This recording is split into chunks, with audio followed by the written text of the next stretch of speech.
Hello, friends. Good morning. This is Manas, and you are watching Mani Sutram. हम जैसे discuss करते हैं market के बारे में। तो बीच में कुछ दिन गैप हो गया था। द मोस्ट इम्पॉर्टेंट पार्ट कल का मार्केट का थोड़ा सा चर्चा कर लेता हूँ। कल मार्केट में सबसे बड़ी जो दिक्कत आया ना, वो रिटेल ट्रेडर के लिए आया। मुझे लगता है पिछले 6 महीना में इतना पेन रिटेल ट्रेडर को मार्केट ने पहले कभी नहीं दिया। मतलब लास्ट 6 महीना 8 महीना का अगर रखे तो ये लास्ट 6 महीना 8 महीना का जो रैली है ना, वो रैली में रिटेल ट्रेडर ने बहुत बहुत मजा लिए। क्योंकि इसमें क्या क्या चला, रिटेल का favourite mid cap small cap चला है, और रिटेल का फेवरेट पीएसयू चला है। पीएसयू में तो ऐसे धुआंधार तेजी रहा। मतलब कुछ भी नाम लीजिए, कुछ भी नहीं, मतलब किसी से डिस्कशन का जरूरत नहीं है, चार्ट देखने का जरूरत नहीं है आपको कोई फंडामेंटल देखने का जरूरत नहीं है। बस कोई भी स्टॉक ले लीजिए और वो आपको कुछ महीने में पैसा 40%, 80%, 100%, थ्री 2 टाइम्स 3 टाइम्स आपको पैसा बना के दिया है। तो एक स्मूथ राइड था रिटेल के लिए, रिटेलर के लिए। और वही पे दिक्कत आया। दिक्कत क्या आया? कल निफ्टी इंडेक्स तो इतना नहीं गिरा है। निफ्टी 160 पॉइंट कोई बड़ी बात नहीं है। 21,800 700 के आसपास जहां चल रहा है Nifty, in that case 160 is not 1%। तो 0.75% का करेक्शन आया। बैंक निफ्टी थोड़ा सा ज्यादा टूटा है, 800 पॉइंट 850 पॉइंट के आसपास।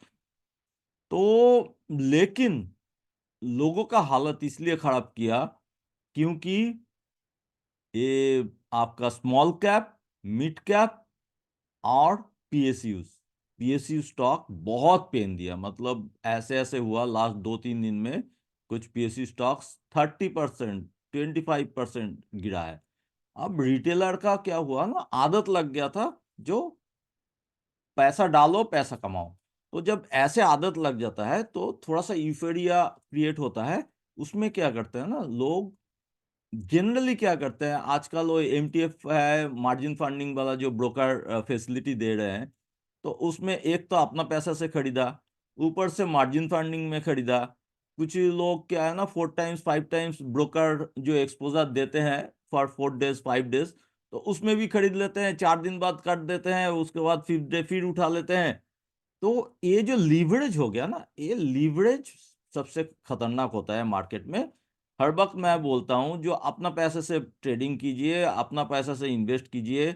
दूसरे का पैसा, एमटीएफ मतलब क्या हुआ, ब्रोकर का पैसा हो गया ना आपका। मार्जिन फंडिंग आप करवा रहे हो, आप लीवरेज ले रहे हो, आपका 4 टाइम्स 5 टाइम्स आप सौदा उठा रहे हो आपका कैश का। तो उसमें 4 टाइम्स उठाएंगे तो 25% आपका मार्केट में गिरावट आएगा, तो आपका पैसा साफ हो गया, हो जाता है।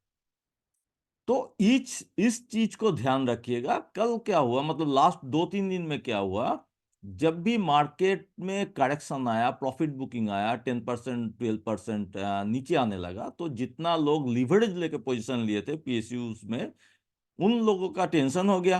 क्योंकि 10% गिरने का मतलब वो 4 टाइम्स लीवरेज, मतलब 40% उसका पोर्टफोलियो साफ हो गया। तो पैनिक सेलिंग आ जाता है। जब पैनिक सेलिंग जैसे ही आया, तो वो स्टॉक और 15% 18% गिरने लग गया, 20% गिर गया। तो अब तो ब्रोकर का मार्जिन कॉल आ गया। अब अपने पास ही पैसा नहीं है, सारे अपना पैसा तो लगाया है, ऊपर से लोन का पैसा, मतलब एमटीएफ जो है फंडिंग का पैसा। तो क्या हुआ, ब्रोकर ने सौदा काटेगा डेफिनेटली। तो जिस स्टॉक सबसे ज्यादा चढ़ा था और जिस स्टॉक में रिटेलर ने सबसे ज्यादा पोजीशन बनाए थे, उसी स्टॉक में ही सबसे ज्यादा गिरावट आया। मैं आपसे स्क्रीन शेयर करता हूं जो आपको समझ में आएगा क्या हुआ था। Just minute.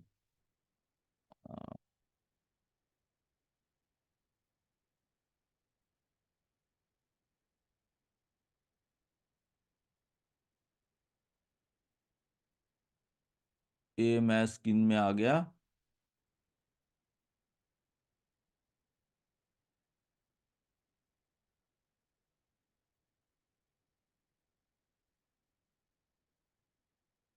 तो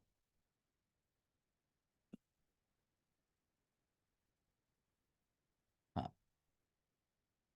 इस स्कीम को देखते हैं, तो इससे हमें समझ में आएगा पीएसयूज में कितना डैमेज हुआ है, पीएसयू स्टॉक कितना डैमेज आपको किए हैं।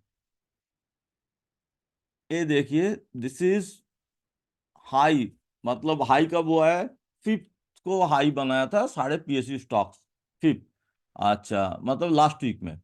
उसके बाद 2 दिन फ्राइडे सैटरडे संडे छुट्टी गया, फिर मंडे ओपन हुआ है। तो लास्ट वीक से उसके बाद 3 से 4 ट्रेडिंग सेशन रहा। 3 ट्रेडिंग सेशन में कितना डैमेज हुआ है, ये जो है this table reflect all this things. देखिए, एसजेवीएन 34% गिरा है, रेल विकास जो रिटेलर का है, एक तो रेलवे ऊपर से पीएसयू, रेलवे में इतना बड़ा उछाल आया है। तो दैट स्टॉक एसजीवीएन आपका 170 टू 112 में आ गया। अब जिसका मार्जिन फंडिंग है, एक्सपोजर लेके पोजीशन बनाया, उनका क्या हाल होगा आप सोचिए। अच्छा, रेल विकास 33% फॉल आया है। आईआरएफसी में 30%, इरकॉन में अराउंड 30%, एनएचपीसी में अराउंड 30%, मिश्रा धातु में 27% अराउंड। ये पूरा लिस्ट है। अच्छा, इंजीनियर्स इंडिया में 26.5%, आईटीआई में 26.5%, जीआईसी में 26। तो जिस स्टॉक में रिटेलर जितना ज्यादा पोजीशन बनाए थे, और जिस स्टॉक में रिटेलर ने मार्जिन फंडिंग करवा के ब्रोकर का फंड से पोजीशन बनाए थे, उन स्टॉक में सबसे ज्यादा गिरावट आया। अच्छा, कम गिरावट आया, ये सारे ऊपर का लिस्ट देखिए। ये आप चाहे इसको ना पॉज करके आप देख सकते हैं, इसमें पूरा लिस्ट है। तो इतना स्टॉक जो है 20% तक 3 दिन में गिरावट आया है। अच्छा, 20% का नीचे क्या है, सबसे कम गिरावट में कौन सा स्टॉक है, देखिए स्टेट बैंक ऑफ इंडिया सबसे कम गिरावट हुआ है, around 3%, bank of Baroda around 5%, container corporation around 6%, Canara bank, मतलब पीएसयू बैंक इतना नहीं गिरा है। लास्ट बॉटम 3 में मतलब 4 में 3 ही पीएसयू बैंक है, और एक है कंटेनर कॉर्पोरेशन है, ओएनजीसी भी इतना नहीं गिरा है। तो अब इससे क्या समझ में आता है, देखिए सबसे इंपॉर्टेंट बात है, एक तो आप लोग एक्सपोजर में मत जाइए प्लीज। हाँ, मार्जिन फंडिंग करवा के पोजीशन मत, जितना आपका पैसा है उसी बेसिस पे ट्रेडिंग कीजिए। अच्छा, नंबर टू अर्निंग्स बहुत इंपॉर्टेंट है आपको। अब देखिए, जो हो गया हो गया, जो हो गया उसको पोस्टमार्टम करने में कोई फायदा नहीं है। जो आपको सीख लेना है दैट इज, अब अर्निंग देखिए, अर्निंग, ये सारे पीएसयू स्टॉक का अर्निंग सेशन ऑलमोस्ट खत्म है। तो अर्निंग में क्या आया है, कौन कौन सा स्टॉक पीएसयू अर्निंग अच्छा है, देखिए टॉप लाइन सबका ही अच्छा होगा, क्योंकि गवर्नमेंट से ऑर्डर मिल रहा है और अभी बहुत ज्यादा डेवलपमेंट वर्क चल रहा है। तो ऑर्डर गवर्नमेंट से मिलेगा तो टॉप लाइन मतलब सेल्स अच्छा रहेगा। लेकिन हमें देखना है मार्जिन, इबिटा मार्जिन क्या है, मतलब नेट प्रॉफिट में क्या आ रहा है, नेट प्रॉफिट में उसी हिसाब से एक्सपैंड हो रहा है क्या नहीं, मार्जिन एक्सपैंड हो रहा है क्या नहीं, ये बहुत इंपॉर्टेंट है। तो उस बेसिस पे आपको स्टॉक अभी जो है ना सिलेक्ट करना है। तो अर्निंग, एक्चुअली अर्निंग और प्राइस, ये दोनों का रिलेशन बहुत गहरा है, आप लोग भी जानते हो, बेसिकली ये फंडामेंटल चीज है। ये ना हस्बैंड वाइफ के तरह है। अब हस्बैंड वाइफ एक साथ घूमने निकले हैं, तो क्या होता है ना, कई बार किसी ने किसी के साथ, कोई हस्बैंड का कोई फ्रेंड के साथ मुलाकात हो गया, तो वो 2 मिनट के लिए बात करने लग गया, वाइफ थोड़ा सा आगे बढ़ गए, क्या वाइफ अपना नोन किसी से मुलाकात हो गया, वो रुक गए, उनसे बात करने लगे, हस्बैंड थोड़ा सा आगे बढ़ गए। आगे बढ़ने के बाद क्या होता है, अगर हस्बैंड वाइफ अर्निंग और प्राइस है और एक आगे बढ़ जाता है, तो जो आगे बढ़ गया उसको रोकना पड़ता है। वो फिर खड़े हो जाता है, वेट करते हैं, फिर दूसरे आते हैं, तो एक साथ फिर चलना स्टार्ट होता है। तो ये 1 साल चलने वाला चीज है। अब मान लीजिए प्राइस बहुत ज्यादा बढ़ गया, 2 टाइम्स 3 टाइम्स हो गया, अर्निंग उस हिसाब से बढ़ा नहीं, तो प्राइस को तो रुकना पड़ेगा ना। बीच उसको अर्निंग को छोड़ के प्राइस थोड़ी निकाल सकते हैं। तो अर्निंग रुक जाता है, सॉरी प्राइस रुक जाता है, अर्निंग उसको जस्टिफाई करेगा, अर्निंग ऊपर आएगा, तभी जाके मैच होगा, अदरवाइज ये मिसमैच है। तो मिसमैच के कारण इतना गिरावट आया है। पीएसयू स्टॉक में, क्योंकि अर्निंग उस हिसाब से नहीं आया। जिसका अर्निंग सही आया, आपको अभी जो है ना पोर्टफोलियो पीएसयू वाला जो स्टॉक है उसका पोर्टफोलियो रिव्यू करना है। मैं नेक्स्ट वीडियो जो बनाऊंगा, नेक्स्ट वीडियो में आपको यही सारी चीज डिस्कस करूंगा, जो अर्निंग किसका किसका बहुत अच्छा है, किसको रखना है, और किसी से निकाल के स्विच करके फिर दूसरे में लगाना है। देखिए, गवर्नमेंट अभी प्रेजेंट गवर्नमेंट जो है ना वो, और another 5 years it is decided, almost आप मान के चलिए डिसाइडेड, मतलब public has decided that the same government will repeat for another 5 years। तो 5 साल के लिए जब निश्चिंत है, और उसी बेसिस पे मार्केट में इतना अच्छा फ्लो आया है, मार्केट इतना ऊपर गया है, तो जितना पीएसयू है इसको भी चलना है। लेकिन आपको अब स्टॉक सिलेक्ट करना होगा, जो किसमें आप रहेंगे और किसमें नहीं रहेंगे, किससे कहाँ स्विच करेंगे। 3-4 स्टॉक का मैं चार्ट भी दिखा देता हूँ, जो जिसमें मुझे लगता है आप बने रह सकते हो। मैं कुछ चार्ट निकाला है 3-4 स्टॉक का। NHPC, NHPC among top 5 stocks जिसमें बहुत तेजी से गिरावट आया है। एनएचपीसी का रिजल्ट कल ही आया है, और उसमें क्या है ना, टॉप लाइन अच्छा परफॉर्म किया लेकिन बॉटम लाइन मिस किया। तो बॉटम लाइन अच्छा नहीं था, मार्जिन भी घटा है। तो एनएचपीसी को पनिश किया गया, बहुत तगड़ा पनिशमेंट मिला कल, अराउंड 15% गिरा है। अब इस लेवल पे क्या है ना, चार्ट स्ट्रक्चर जो है, ये 1 डे चार्ट है, डेली चार्ट है, स्ट्रक्चर को खराब कर दिया। तो अभी एनएचपीसी में जो है रिकवरी अगर आता है, तो मेरे ख्याल से 100 के आसपास एनएचपीसी से फॉर द टाइम बिंग आपको, ये 81 में क्लोज हुआ है, तो एक बार प्रॉफिट बुक करके, जो प्रॉफिट में है, जो लॉस में है, मान लीजिए जो 100 के ऊपर बाय किए हैं उनका तो लॉस ही चल रहा है ना बहुत अच्छा खासा, थोड़ा सा पेशेंस रखिए, इसको होल्ड कीजिए, लेकिन एक बार 100 के आसपास निकल जाइएगा। और जो फर्दर गिरावट आता है ऊपर रिकवरी देने से पहले, तो इसका perfect buying zone is 70 rupees, जो है 100 days moving average, 100 days moving average 70 rupees के आसपास आता है उसमें। क्योंकि ये ना 20 डेज सुपर ट्रेंड, 9 डेज, ये सारे तोड़ चुका है। अब 100 और 200 डेज बचा हुआ है, तो 100 डेज में सपोर्ट ले लेगा, दैट इज अराउंड 70 के आसपास आता है। अगर पहले, उससे पहले ऊपर जाता है तो 100 के आसपास एक बार प्रॉफिट बुक कर लीजिएगा। ग्रोथ स्टोरी इंटैक्ट है, पावर सेक्टर में है, तो 100 में बाइंग बनता है। डिफेंस में भी मैं, सारे रिटेलर बहुत पॉजिटिव है, साथ साथ हम भी पॉजिटिव है। तो डिफेंस में जो है ना, हिंदुस्तान एरोनॉटिक बहुत अच्छा लगता है मुझे, और ये इतना नहीं टूटा है जिस हिसाब से बाकी पीएसयूज में फॉल आया है। That stock even super trend को भी ब्रेक नहीं किया। सुपर ट्रेंड इज अराउंड 2810 के आसपास है, और 2800 के नीचे जाके सुपर ट्रेंड नेक्स्ट जो है ना, 2800 के आसपास जो है ना, ये जो सुपर ट्रेंड का लेवल है, उसी लेवल पे आप इसको खरीदारी कर सकते हो, यू कैन बाई इट। और उसके नीचे जो लेवल आता है दैट इज 2673, मतलब 2700 के आसपास अगर आता है तो ऐड कीजिए। इस स्टॉक का ग्रोथ स्टोरी इंटैक्ट है, ये आपका पोर्टफोलियो स्टॉक होना चाहिए, और इसको लंबा टाइम के लिए तो डिफेंस में ना, डिफेंस का जो एक्सपोर्ट है, देखिए वो अभी तो शुरुआत है, डिफेंस सेक्टर में शुरुआत है, लेकिन और ये उस हिसाब से भी नहीं चला जैसे सारे स्टॉक 2 टाइम्स 3 टाइम्स हुआ है, उस हिसाब से नहीं मूव किया है। एक्चुअली थोड़ा सा बड़ा स्टॉक है, और रिटेलर महंगा स्टॉक में घुसते नहीं है, कम घुसते हैं, देखिए इसीलिए इसका फॉल कम है। ये अभी कोई भी अपना जो है ना बड़े जो सपोर्ट लेवल, वो एक भी नहीं टूटा है। तो इस स्टॉक को एक्युमुलेट कीजिए, थोड़े थोड़े करके लेते रहिए, और इसमें बने रहिए डेफिनेटली। इसको बेचना नहीं है, स्टॉक को लंबा टाइम के लिए, 5 साल के लिए रखना है आपको स्टॉक को, क्योंकि स्टोरी अभी शुरू ही हुआ है, मतलब अभी बहुत कुछ बाकी है इसके अंदर। हाँ, नेक्स्ट स्टॉक मैं देख लेता हूँ। कोल इंडिया, रिजल्ट बहुत अच्छा आया है, इतना बहुत खास नहीं गिरा है। इसका नेक्स्ट सपोर्ट है 411 के आसपास, 411 पे बाइंग कर सकते हो। कोल इंडिया भी एनर्जी में आता है और इसका रिजल्ट सच में बहुत ही अच्छा है। कल ही रिजल्ट आया है। कोल इंडिया आप बाई कर सकते हो, लेकिन 411 के आसपास। देखिए, शार्प मूवमेंट के बाद ना थोड़ा सा एक लेवल का इंतजार करना चाहिए, जब डिप आता है, जब फॉल आता है। ये I am not saying that आज ही आ जाएगा कि या 2 दिन में आएगा, हो सके हफ्ता लगे। थोड़ा सा पेशेंस भी चाहिए मार्केट में। आपको पैसा बनाना है तो आपको थोड़ा सा पेशेंस चाहिए। ऐसा नहीं है हड़बड़ी में क्या भाग रहा है तो मैं भी भागूं।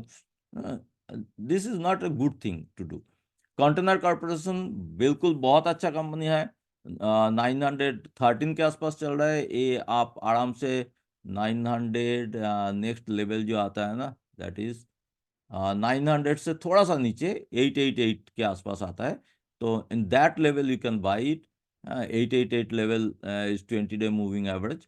तो उसके आसपास आप 20 डे मूविंग एवरेज को, मुझे लगता है बहुत खराब कुछ ना होगा, नहीं होगा तो इसको प्रोटेक्ट कर लेगा। नेक्स्ट है बैंक में से पीएसयू। बैंक में मुझे पीएनबी बहुत अच्छा लगता है। 110 के आसपास पीएनबी बाई बनता है। ये सारे जो लेवल मैं बता रहा हूँ आपको, नोट कर लीजिए, चार्ट देखिए। हाँ, धमाकेदार चार्ट है। प्रॉफिट बुकिंग है और कुछ नहीं है। पीएनबी बहुत अच्छे तरह से रिकवर कर रहा है। देखिए 50 60 60 रुपया से 120 25 तक हो गया था। अभी 110 में एक बार रिट्रेच होने दीजिए, इसको एक लेवल में आने दीजिए, तो उसके बाद डेफिनेटली बाई बनता है इसमें। नेक्स्ट इज एसजीवीएन में बिल्कुल मैं सजेस्ट नहीं करूंगा, इस स्टॉक को बाई नहीं करना है। हाँ, ये बहुत ही ज़्यादा चला है और बाई करने का मन करता है बहुत ज़्यादा, तो 100 से ऊपर तो नहीं बिल्कुल। इसको बेटर है, बहुत सारे पीएसयूज है, आपको अच्छा मिल जाएगा। एनटीपीसी भी सही लगता है पीएसयू में। तो इसको आप अगर 140 के आसपास आता है तो एक बार निकाल जाइएगा। इसको अभी निकालना नहीं है, लेकिन थोड़ा सा उसमें निकाल जाइएगा। अच्छा, गिफ्ट निफ्टी मैंने देखा था थोड़ी देर पहले, वो करीब 50 60 पॉइंट ऊपर है और थोड़ा सा गैप अप उम्मीद कर सकते हैं हम। तो मार्केट अगर गैप अप देता है आज, मुझे लगता है जो मार्केट ना बाई ऑन डिप है, क्योंकि बहुत ज़्यादा ओवरसोल्ड हो गया। बैंक भी, आपका बैंक निफ्टी भी मुझे लगता है ओवरसोल्ड जोन में है। पुट कॉल रेशियोज काफ़ी नीचे आया है।